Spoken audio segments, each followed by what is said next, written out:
ले जी, अब मैं कुछ क्वेश्चंस आपके साथ डायरेक्टली शेयर कर रहा हूं और आप लोगों ने जल्दी जल्दी से इसको आंसर करना है। Yes sir. तैयार है मेरे बच्चे? Yes sir. A business has a year and 30th September and receives an invoice for rent 600,000 for 6 months on 31st December. What accrual or prepayment is required for the invoice in the year and accounts? अब आपका साल खत्म हो रहा है 30th सितंबर को, ठीक है? ये आपका साल खत्म हो रहा है 30th सितंबर और आपको जो इनवाइस रिसीव हुई ये 30th सितंबर, 6 मंथ्स की इनवाइस आपको रिसीव हुई है, मींस वो आपको जाके 31st दिसंबर के 3 महीने बनते हैं, यहां तक की इनवाइस रिसीव हुई है। अब जरा अगली बातें खुद ही सोचिए प्लीज। शाबाश।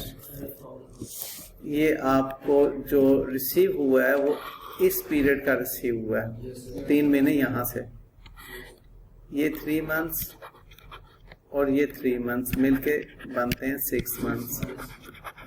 तो आपको जो 6 लाख रुपए की इनवाइस आई, आपने पे कर दी कि नहीं पे की?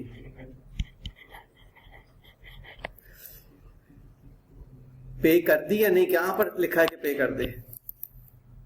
रिसीव्स एन इनवाइस, इसका मतलब है नहीं पे की आपने अभी तक। इसमें ये 3 महीने आपने अभी तक पे नहीं किए। 3 मंथ्स डिवाइडेड बाय 6 मंथ्स, ये वाले 3 महीने अभी तक आपने नहीं पे किए, ये वाले 3 महीने हैं। मेरी बात को फॉलो कर रहे हो बेटे जी? फॉलो करो अगर नहीं कर रहे तो। ये वाले 3 महीने आपके पे नहीं हुए। अब ये वाले 3 महीने अगर आपको पे नहीं हुए तो इसका मतलब है ये 3 लाख जो है स्टिल ड्यू है।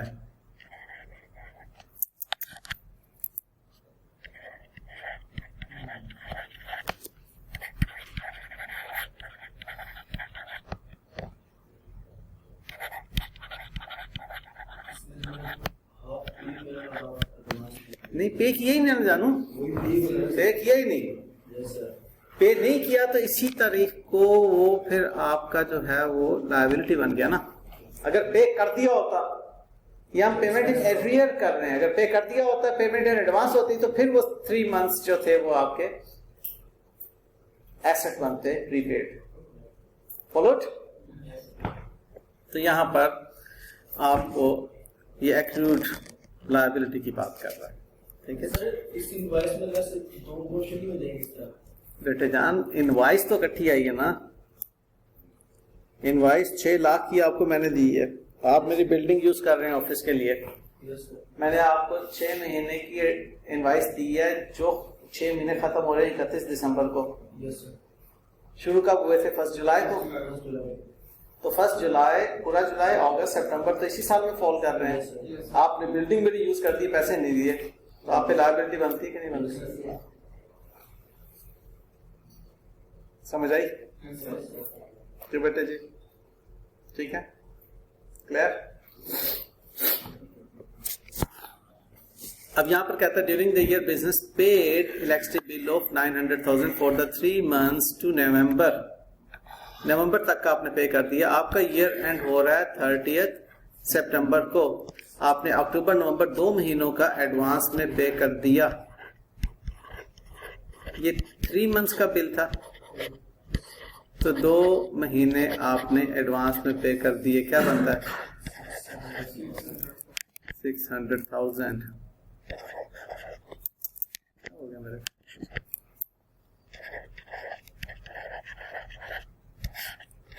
ये advance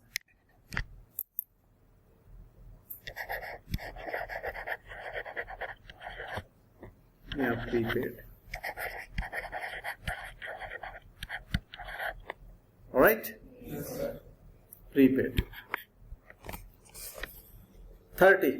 A business has a beginning utility accruals, opening accruals 50,000, ending accruals 60,000, pays for utilities 80,000. What is the amount of expense?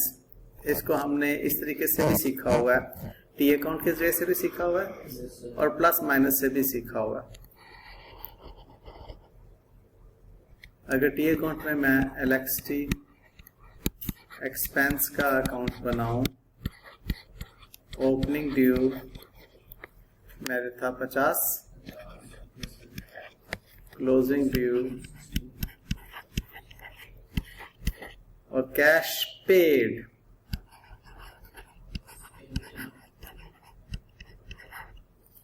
80.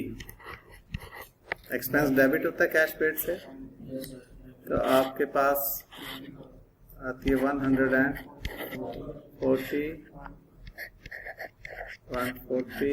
और यहाँ पे एक्सपेंस क्या आएगी फिगर 90. तो एक्सपेंस की फिगर 90. इसका एक और तरीका है cash paid minus opening due plus closing due. Expense paid है हमारे पास 80 plus 60 minus 50, you get 90. So opening due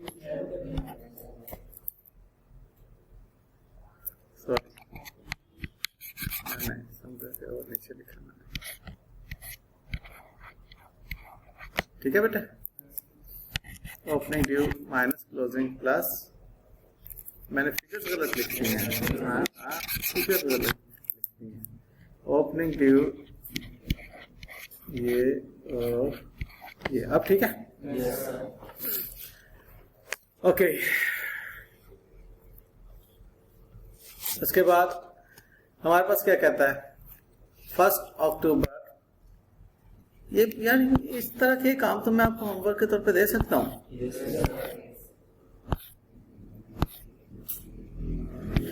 दे सकता हूँ ना. ये जो ऊपर अकाउंटिंग एंट्रीज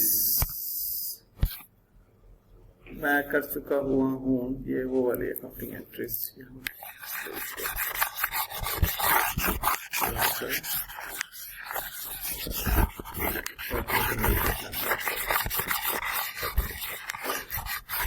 अच्छा जी. अब आप मुझे बताइए कि कितना कॉन्फिडेंस खराब हुआ है आपका. बोलो. राइट. ऊपर जो जितने भी एमसीक्यूज है तमाम आपके लिए होमवर्क है.